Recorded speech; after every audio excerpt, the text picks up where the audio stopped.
Bonjour à tous. Commence maintenant notre live de l'école des mères.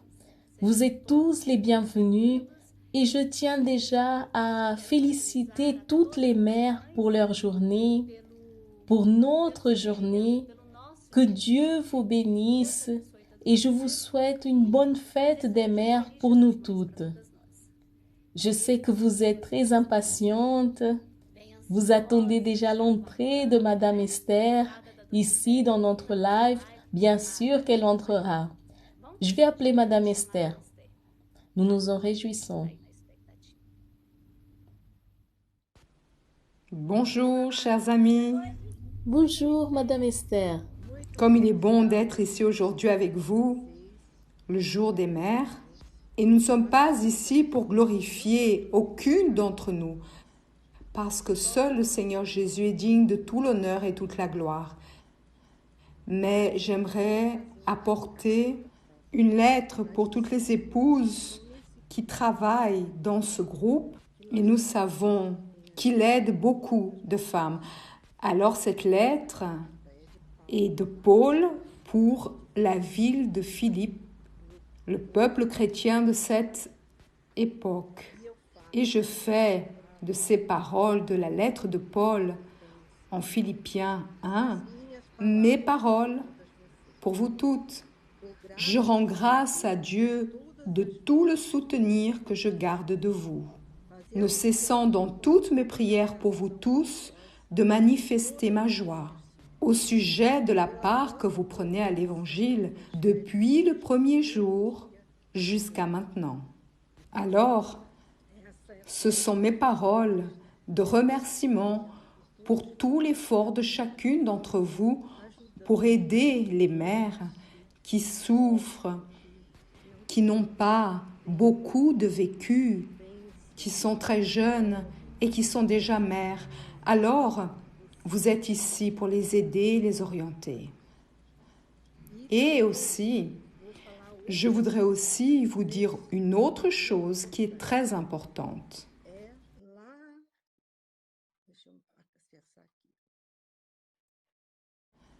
En Romains 12, 2, ne vous conformez pas au siècle présent, mais soyez transformés par le renouvellement de l'intelligence, afin que vous discerniez quelle est la volonté de Dieu, ce qui est bon, agréable et parfait. Comme vous le voyez dans les lives que nous faisons, parfois nous sommes même révoltés. Ne croyons pas dans ce monde d'aujourd'hui, n'est-ce pas? Des femmes qui ne jouent pas le rôle qui est attendu d'elles. Alors, j'aimerais parler à celles qui sont du groupe, qui ont déjà été aidées. Je sais que vous, Néa, vous leur passez tous les conseils de mère, de maîtresse de maison, de mère, des conseils internes pour fortifier leur foyer. Je sais qu'elles ont eu beaucoup de rencontres. Elles ont été orientées dans beaucoup de choses. Mais ce que j'aimerais souligner aujourd'hui, c'est que chacune d'entre nous ne soit pas conformée avec ce monde que nous voyons, c'est-à-dire des mères qui laissent leurs enfants de côté, qui ne pensent qu'à elles, qui sont égoïstes. Elles ne pensent qu'à leur corps, qu'avoir un corps sain et être dans la mode, et elles oublient les enfants. Elles ont une mission que Dieu leur a donnée à chacune. Elles ne valorisent pas la mission que Dieu leur a donnée. Alors, elles sont emportées par les médias, par la mode, et elles restent en train de suivre le monde. Mais la femme de Dieu qui craint Dieu, eh bien, elle ne suit pas le monde, elle suit la parole de Dieu. Et ici, en Romains 12, il dit que nous ne pouvons pas nous conformer. Qu'est-ce que c'est que ce conformisme? C'est accepter, aimer, s'adonner à cela, n'est-ce pas? Ce que vous voyez sur les blogs, sur Internet, et vous trouvez cela beau, vous voulez avoir cela. Non, la femme de Dieu, elle n'est pas menée par ce que le monde offre. Elle est menée par ce que la parole de Dieu dit. Et cela est un manque de confort pour beaucoup de femmes, parce qu'elles restent divisées. Elles vont à l'église, elles veulent suivre ce chemin, mais elles oublient, elles regardent ces choses en pensant que c'est moderne, que tout le monde fait cela, que c'est commun de nos jours. Mais ce n'est pas ainsi. Nous ne pouvons pas nous conformer avec cela. La mère, elle a cette mission de garder, d'orienter, de protéger, d'orienter les enfants, de ne pas les laisser dans la maison des autres, de ne pas les laisser influencer par des choses mauvaises de ce monde. Elle a toute l'autorité pour cela. Lorsqu'ils sont petits, parce qu'après ils grandissent et cela reste encore plus difficile. Alors, c'est le premier point que j'aimerais vous laisser ici. Mère, ne vous conformez pas, ne pas suivre le monde, mais regardez ce que Dieu a préparé pour nous, femmes qui craignons Dieu. L'autre partie dont j'aimerais parler, c'est la comparaison qui est faite de la femme avec le Saint-Esprit. Le même mot qui dit qu'elle est aide semblable du mari, c'est la parole qui définit le Saint-Esprit. Voyez que c'est une chose divine que Dieu a mis entre nos mains, d'être femme, auxiliaire de nos maris, et avoir aussi cet esprit. La femme qui craint l'Éternel, elle a cet esprit qui vient de Dieu. L'esprit que nous avons appris, ce que le Saint-Esprit est. Le fruit de l'esprit est l'amour, la joie, la paix, la longanimité, bénignité, bonté, foi, douceur, tempérance. Tous ces fruits, la mère qui craint Dieu, qui a le Saint-Esprit, elle pratique cela dans sa maison.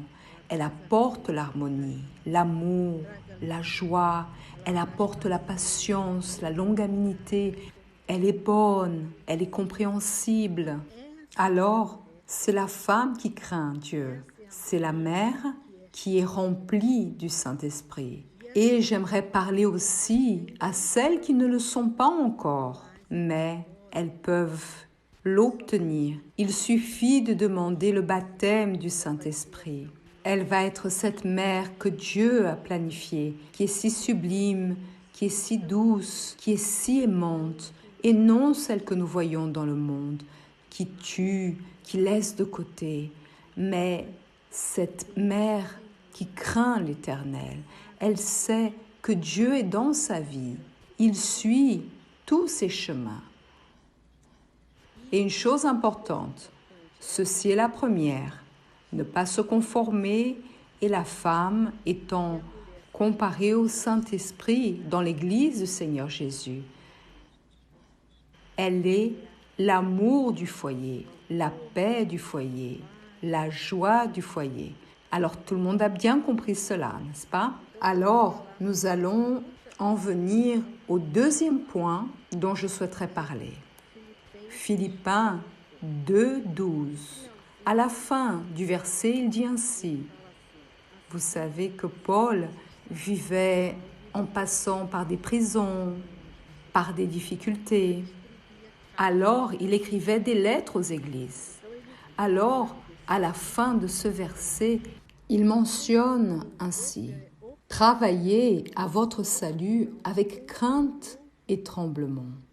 Dans une autre Bible, il est dit « Développez votre salut avec crainte et tremblement ».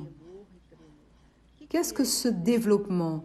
C'est ne pas vous arrêter dans le temps en pensant que, comme vous avez le Saint-Esprit, vous n'avez plus besoin de rien d'autre. Même moi, pendant un temps, j'ai pensé que j'étais déjà complète pour avoir le Saint-Esprit. Je crains l'Éternel, mais nous devons travailler, c'est-à-dire nous devons développer, nous devons grandir. Par exemple, la mère sait très bien ce que signifie cette parole. Grandir parce qu'elle voit son fils grandir, développer, n'est-ce pas? Alors spirituellement, cela aussi est très important. Vous ne pouvez pas vous arrêter. Vous devez grandir, développer votre foi chaque jour, avoir une expérience avec Dieu. Et cela est une pratique. Ce n'est pas facile, c'est difficile. C'est vous qui devez chercher cela. Alors le premier point, ne pas vous conformer avec le monde. Et le deuxième, développer ce que vous avez reçu de Dieu.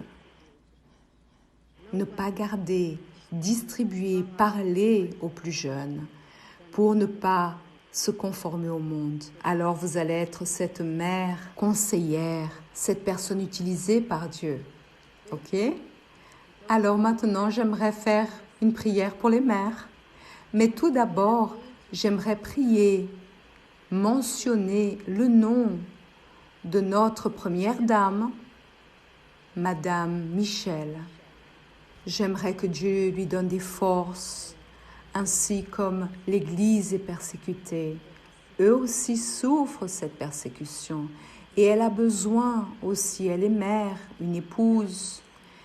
Et pour notre président, elle a besoin de cette force qui vient du haut. Alors nous allons prier. Seigneur Dieu, merci beaucoup, Seigneur, pour cette foi que le Seigneur a mis dans nos cœurs. Nous savons que nous pouvons compter, Seigneur, sur toi à tout moment. Les mères, Seigneur, qui souffrent, les mères qui sont tristes, abandonnées, viens à cet instant les secourir. Ô Dieu, sois avec toutes celles, Seigneur, qui t'honorent, qui te cherchent, qui espèrent en toi, Seigneur. Écoute la clameur de cette mère, Seigneur. Écoute la prière de chacune d'entre elles, Seigneur. Ici au Brésil, en Amérique centrale, en Amérique du Nord, dans tous les pays, en Afrique, en Europe. Ô Dieu, étends ta main là où il existe une mère qui attend et qui confie en toi, Seigneur. Qu'elle soit réconfortée par cette foi, qu'elle soit courageuse, qu'elle soit forte pour affronter, Seigneur, tout ce qu'elles ont passé, mais toujours dans la certitude, dans la foi intelligente, Seigneur, dans la foi qui conquit, qui apporte la victoire. Et je demande, Seigneur, pour la première dame ici du Brésil, Michel, donne-lui les forces aussi d'être avec le président, cette force, cette foi, cette personne qui l'aide à passer par ces jours si difficiles que nous sommes en train de passer. Au nom du Seigneur Jésus, je te remercie pour tout ce que le Seigneur a fait dans la vie de chacune d'entre nous. Au nom du Seigneur Jésus. Amen. Alors, restez avec Dieu. Vous pouvez continuer. Merci, Madame Esther. Que Dieu vous bénisse. Ça a été un plaisir immense. Ciao. Au revoir. Ciao.